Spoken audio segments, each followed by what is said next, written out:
On to day 17. Let's start with this subtraction problem. Nice and easy. 6 take away 6, 0. 4 take away 1, 3. Easy enough, straightforward, no borrowing or regrouping. Now we're adding. I can work my way either way, right? Commutative property. I know from playing the card game Cribbage that 8 plus 7 is 15. So 8 and 7 is 15, plus 0 is just straight up 15.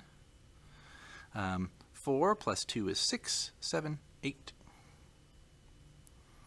And then we have 6 plus 2 is 8, plus 1 more is 9. 985. 985. 18 ones equals how many tens and how many ones? Really confusing the way this is written, so I'm not surprised. So pretty much they're saying, forget about that. 18 is how many tens and how many ones? Well, it makes 1 10 and 8 ones.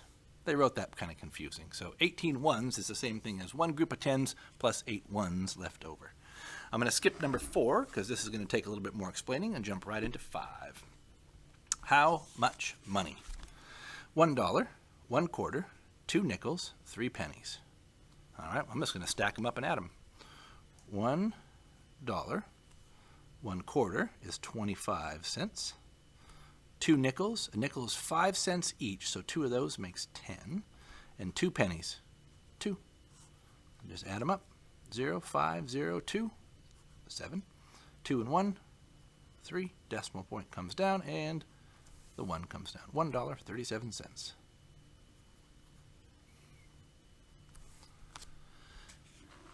These guys are some multiplication problems, but we can get through them without knowing our math facts so far. In a movie theater, there are 9 rows with 9 chairs in each row. How many chairs altogether? So remember we talked about altogether being usually an add problem? Well, it kind of can be, right? If I wanted to add 9 plus 9 plus 9 plus 9 plus 9, I could. And if we wanted to draw the array, it would be 1, 2, 3, 4, 5, 6, 7, 8, 9. There's one row. 1, 2, 3, 4, 5, 6, 7, 8, 9. There's 2 rows. I could do that 9 times down the row and count them all up. Or I could say, oh, this is a multiply problem. 9 times 9. And if I didn't know my 9s, I could peek in here for now and find out what 9 times 9 makes. Oh, 9 times 9, 81. 81 chairs.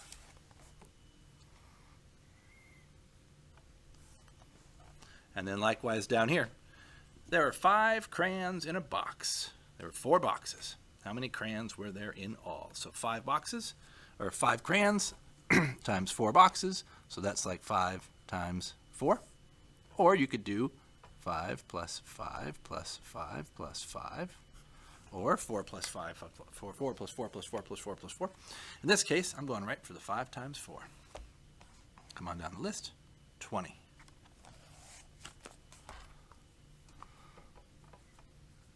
20. How many were there in all? Okay, back to this guy. I'm curious how some of you guys solved this. So here is one way to solve it. Ask myself, what plus 1 more would equal 5? Okay, so I'm going to go with 4, because 4 plus 1 equals 5. So that makes sense so far. Now something plus 4 equals, 0. This is where it gets a little tricky, because there's nothing I can add 4 to make 0, but there is something I can add 4 to make 10. So if I do that, then I end up putting a 0 down there, right? So I'm going to make this into a 6, because 6 plus 4 is 10, 0 down, 1 up. So now it's 3 plus something plus 1 equals 5. So 3 plus 1 is 4, so 1 more would make 5. So the answer for this is 164. So that's the tough way to do it because they have that piece in the middle. Here would have been the easy way to do it. The opposite of adding is subtracting. So all I would do is just kind of flip this around, put the big number on top, 505, and subtract that 341 and see what that mystery number would be. Let's see if it is. 5 take away 1 equals 4. 0 take away 4, can't do it. Cross him out, he goes to a 4. This turns into a 10. 10 take away 4 is 6. 4 take away 3 is 1. Oh my, look at that. 164, 164. So 2 ways to do that problem, the easy way and the hard way. One way is kind of more like a riddle. Could be more fun. Anyway, folks, have a wonderful weekend. We'll see you next week.